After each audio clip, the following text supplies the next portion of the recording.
El día 3 de noviembre de cada año es feriado no laborable en el territorio de la provincia del Chubut, en conmemoración del día en que las tribus tehuelches y mapuches le juraron fidelidad y lealtad a orillas del arroyo Genoa a la bandera argentina, zona donde se encuentra actualmente la localidad de San Martín. En realidad lo que sabemos sobre los acontecimientos tienen que ver fundamentalmente por la crónica y por la etnografía de un viajero inglés, George Musters, y lo que nos dice es que en realidad lo que hubo fue un parlamento indígena entre lo que él caracteriza como tehuelches del norte y tehuelches del sur,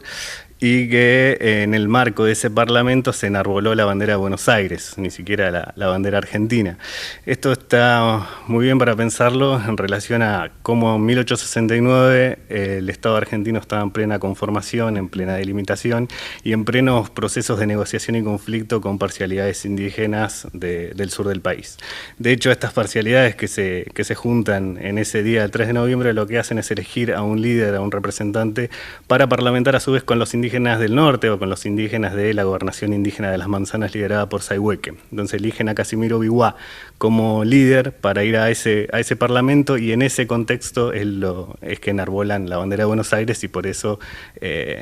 decide celebrarse como feriado. No implica ese enarbolamiento de la bandera un acto de sumisión o de reconocimiento de soberanía, sino que es parte también de la propia política indígena, y así como Musters dice que ellos, Casimiro, él y la gente que los acompañaba, enarbolan la bandera de Buenos Aires, la otra parcialidad que se encuentra en el episodio enarbola una tela blanca a modo de bandera. Es decir, lo que se está jugando ahí es mucho más un episodio interno de la política indígena, donde también juega la relación con el Estado. Es decir, Casimiro sí es un personaje importante porque ha tenido peso diplomático en la relación con los Estados nacionales. De hecho, había sido recibido por el presidente Mitre en 1864, hay algunas fotos de estudio famosas de esa época, pero es una sobreinterpretación lo que deriva en el feriado. Es decir, se le atribuyen desde una lectura del presente características que tienen que ver con cómo nos vemos a nosotros mismos ahora como sociedad, y con una, si se quiere, una voluntad de integración al relato de la nacional de la población indígena de la Patagonia, que es, extrapolando un poco con otros episodios,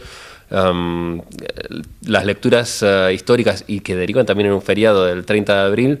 tienen mucho de lo mismo. Es decir, una invención de la tradición posterior y una resignificación del hecho que le deja poco del original y le pone mucho de la carga presente, de este algo así como poner en el pasado lo que queremos ser o lo que algún sector de la sociedad quiere ser en el presente. La profesora de historia Nelsie Jones destacó el valor de los pueblos originarios de la región, presencia y protagonismo que fue desconsiderado por el gobierno central. Piedrabuena tuvo mucho que ver en los vínculos de la Argentina con la Patagonia y con los pueblos originarios, y también Piedrabuena le llevaba banderas argentinas que ellos, Orqueque y Bihuá y demás,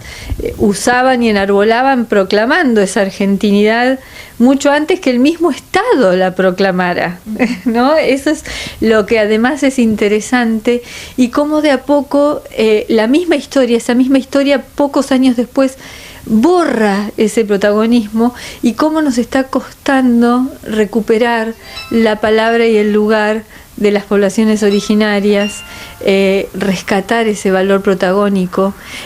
Además, una cosa interesante es que ellos, después de largas discusiones, toman una decisión y llegan a un acuerdo que también es un acuerdo de alguna manera pacífico, de apertura, de aceptación de la realidad. Y una cosa que leí en estos días que me parecía muy interesante es que hay comunidades originarias en Comodoro que toman este día como un día de reflexión y un día para pensar, ¿no? Para pensarnos en este contexto patagónico y argentino, y qué podemos hacer para mejorar, para garantizar la paz, para garantizar el acuerdo, para garantizar el respeto de todos, y sobre todo el respeto a la diversidad y a la multiculturalidad.